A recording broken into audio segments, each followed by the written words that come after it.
morning, everybody. It's Deonte Burden, host of Change the Lives. Just having a quick live feed tonight. I want to discuss something that was running across my mind since earlier this week.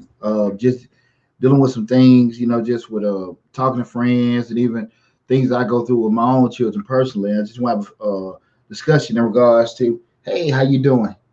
Thanks for tuning in. Have a quick discussion in regards to when should your child start making decisions for themselves.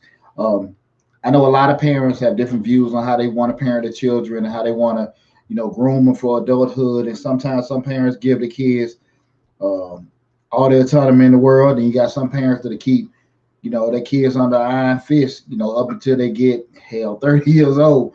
But I just want to have that open discussion in regards to that because um, I looked at it like this week with high school football.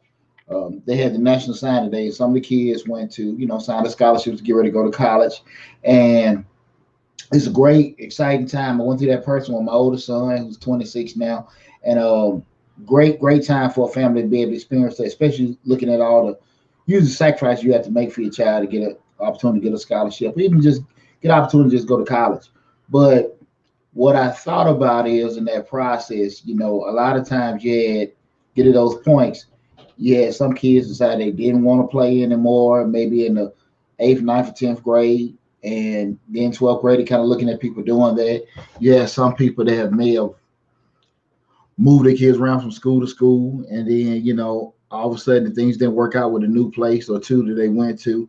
And there have been a lot of times I see, well, children have made decisions to me off the actual ability that kids have to make decisions. And what I mean by that is a lot of times is when we're younger, we're not as versed with using logic. And to be honest with you, I would say probably 80% of the people walking this earth right now don't use logic. They use more of emotions when they're making decisions. And especially when your maturity level, your life experiences haven't really, you haven't been through a lot, like most children or teenagers, they just don't know enough to even make some rational decisions because they just don't see things big picture wise. They make decisions a lot of times just off now instead of making decisions off a year, 5, 10, 15 years down the road. And that's what I want to kind of have a discussion with everybody tonight on, just kind of giving you guys ideas in regards to making decisions. I typically like to, with my boys, I've always pretty much kind of predicated the way I raised them in regards to just teach them how to make decisions. And what I say about teaching my boys how to make decisions, what I always try to teach them, and again, we're talking about different levels of maturity, but I've always stuck with more so the way of gathering information, look at all your different options, and then from the point of looking at the options, look at the pros and cons of each one.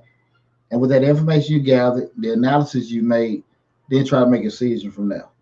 And that's pretty much why I've kind of groomed all, I have 4 sons, and outside of my 10-year-old, that's kind of how I push all of them to kind of think, sometimes you can go with your gut, sometimes you can go with intuition, but I really do shun off of making an emotional decision.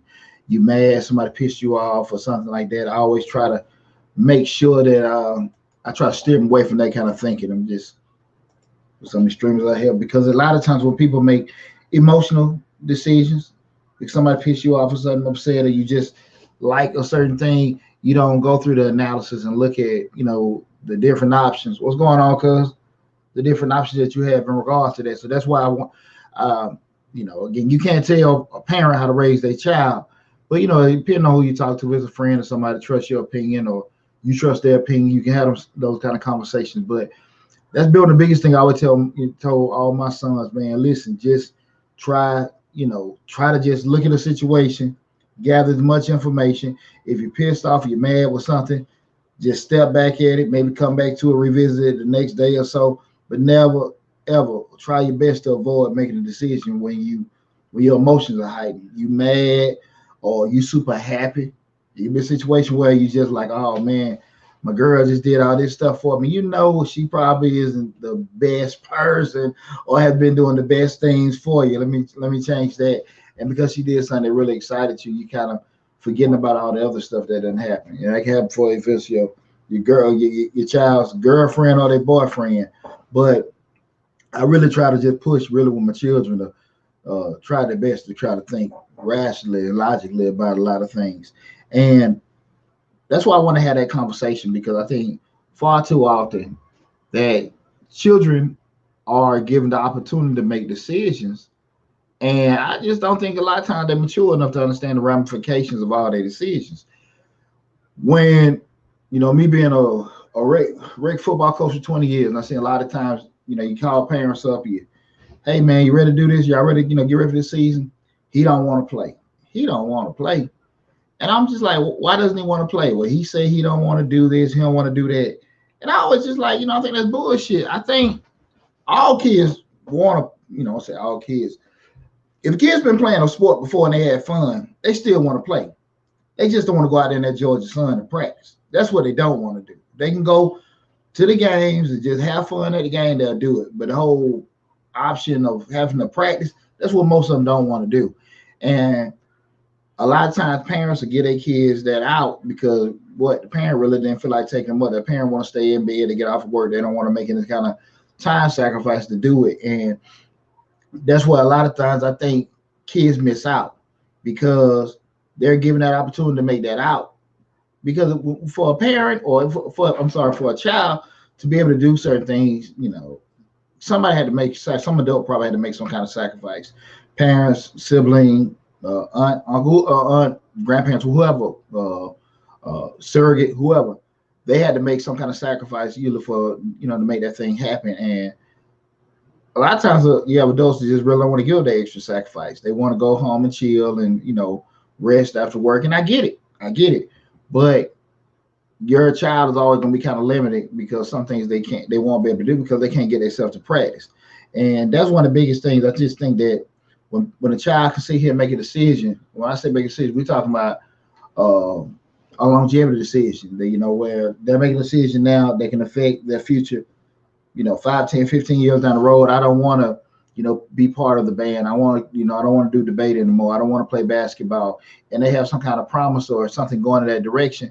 I think most of the time, all of us have some little point in time where we're doing something we like. We have a challenge here and there, or we have a lazy moment here and there we want to quit. It's all about, if you can give yourself an ease out or somebody else can give you an ease out, how far you going to go along with it. And I think that's the case what happened with a lot of time with kids. I'm not saying the situation where your kid is dreading doing something, it's not fun or whatever. I'm saying where it's just something that, hey, look, you've been like doing it, but now you're having a lazy moment. And that's what I think happens a lot of times. People let kids make decisions on things they want to quit or even not even attempt to do. And I think most of the time it has more to do with the parent, not necessarily willing to make that commitment. And I get it. I hear it's two sides of it, because you hear a lot of times people say, well, the parent trying to make them do this and the parent trying to make a kid a pro and do all kind of things and live through their kid. I think it's kind of give and take. But I do think no matter what you do in life, there's always some kind of lesson to get into it. Everybody's not going to go out there and score 40 points a game, knock out 2 or 3 home runs, score 4 or 5 touchdowns. Every kid is not going to do that. But there's always lesson learned when you're dealing with athletics, be it from a social standpoint, resiliency, dealing with stress, dealing with adversity. All those kind of things come up with athletics that I think that helps a kid. Even when they're doing group projects like debate, computer clubs and stuff like that, they're getting some kind of interaction with other people where they're learning different life skills that can help benefit them. But like I said, again, especially if your kid got some kind of promise or something going on, I kind of shun away from just giving them an opportunity to just get away from everything. But again, that's just my personal opinion with doing it. But the main reason I don't think they're mature enough to understand the decision that is made. Okay. Before I go to the next thing I want to talk about what that is, remember this is I am Deonte Burden. Rather, this is changing lives. Just doing a quick little feed, to stay updated on everything, especially if you follow us on YouTube. Hit that $sign, another $sign. I think about Mr. Short Dog. Hit that blue man in the bottom right-hand corner. Changing lives. We talk about family, parenting, motivational stuff. A lot of interaction with people and everything. So I like to have everyone involved. But tonight it was just on the spirit to talk about with kids making decisions. And I think we see a lot of times where we as adults even sit back and say, man, if I hadn't quit this, if I had did this, if I had a little push with this or that, where would I be at in life? And I even say that with myself. I've always been a pretty self-driven person, pretty, disciplined, motivated person since I was younger, but I never had this. And I always say sometimes, what if I did have it? And I'm cool what I did have, okay? And I don't have any regrets, but sometimes I wonder where I would have been if I didn't, if I did have that. But I'm cool, and that's what I try to get with my kids. I never try to be overbearing with my children, but I don't tolerate laziness and I don't tolerate quitting. If it don't work, just finish it out. You ain't got to do it again, but at least you tried. And that's kind of where I push them. And I was just bringing up, a lot of times kids, they aren't necessarily mature enough to understand the ramifications of their decisions. Another thing is parents just, they, a lot of parents lazy. We can go back and forth. A lot of times parents, they just don't want to do something because they know they don't feel like going, or going somewhere after work, giving up a weekend, giving up some weeknights and stuff. And I get it. You work, you're tired, you done fed them and clothed them and stuff. You want to have your life too. I get it. But I do think there's a commitment that you make when you become a parent to your children to kind of be willing to make some sacrifices. I'm not saying sit here and just give your whole life up behind it, but I am saying be understanding that you're going to have to make some sacrifices. Like I said, just come along with stripes of being a parent. One thing that can cause a lot of challenges is, when that child, just say the child decide they want to stop doing something, but then like later on they want to say, hey, let me start back on it. I don't think a lot of times kids understand that once you stop something that you've been doing for a while, or even something that you're doing relatively easily, you're not necessarily going to be able to pick it back up from the same spot you were when you stopped doing it. And a lot of times it's kind of harder to fix it that way when you're trying to recreate something that you haven't done in a while. My oldest son was a state champion hurdler in high school, and I know he kind of dabbled with it, with the thought of going back into it when he was in college, but he knew that again his time was totally off. Again, just even going for a couple months to even just in 1 year for something that you've been doing for 7-8 years straight, and then you stop it, you're not going to be the same because just your muscle memory, your body time is off. And that's why I say a lot of times I don't think people, when we stop certain things, we give up certain things, we say, well, I can always go back. You can always go back. Well, most of the time you can go back, but you're not necessarily going to go back to the level you were when you left, right? Because not only did you stop, but other people continue, and other people continue to ascend while they were doing it. And when you stop, you got to get back to where you were and then hope that you can start ascending, which may or may not happen. We don't know that. So it's just something to keep in mind. And even to that point, sometimes you just regress. You're not always going to be able to be in a situation, we're talking about children, to be able to just be at a certain point where they were before. You might just go back into a situation just like, I just ain't the same. I've lost a lot. And I just want to kind of have that open discussion tonight. That's why I just want to have a little quick live feed with you guys just to talk about that, because I think that's happening too much. Because again, just me being a rec coach, and I know everyone's household is different. And when I hear them say they didn't want to do it or they just wanted to quit, I just don't understand how the hell a child knows they want to do. When I say that, I'm not talking about it in terms of they don't have a mind and they can't think for themselves, but I just think that they think in terms of now, as opposed to big picture wise. Of course, you want to make any child's childhood fun, and with everything. And if they're not having fun, I get it. But if they just don't like some of the steps that it takes for them to be able to participate in something, that's different. Because again, I just think when I would be told that a kid doesn't want to play football or basketball, baseball anymore, I always just felt they just didn't want to practice. I get it. It's hot, take up time, other stuff you could be doing, sacrifice you're making. I get it, but at the end of the day, you're not going to be able to do it right if you don't do it this way. And I just sometimes that's an easy out for a lot of parents to be able to take advantage of. But I just want have that discussion. You guys feel free to leave comments later on how you feel about it. About everything. I think yesterday was a big example with National Signing Day. You've seen some parents that stuck with it. Stuck with a lot of BS, stuck with a lot of sacrifice and adversity. And you've seen some parents that kind of just let some things go. They didn't do it as much as they could doing it because, again, with athletes, I'm not going to sit here and say a kid going to do exactly what the parent told them to do, but I do think that a lot of what you allow a child to do they're going to take full advantage of it. They're going to take full advantage of it because I say this a lot. Um, a child is always going to try to choose the path to least resistance. They still want to make sure they do, they want the common goal of being successful and make sure something happens. But if it takes a path that's going to have a lot of stress, or a lot of pain, a lot of discomfort to get there, and you accomplish the goal. But on accomplishing that goal, you got a lot of experiences. You didn't make you put yourself in a position where you won't make mistakes or ever, and it helps you out big picture wise in the grand scheme of life, as opposed to the quick way of doing it. You skipped over, somebody did the test for you. You just got your paperwork. You don't know how you got it, but you got it. And now you always can go back. You can't sit on it because you might have to do it again, and you really don't know how to do it. Those kind of things. If your kid got an opportunity to get it without going through any stress, they'll do it. That's why I said that choose the path to least resistance. And I think that's one of the biggest things that we have to make sure we talk to with our children.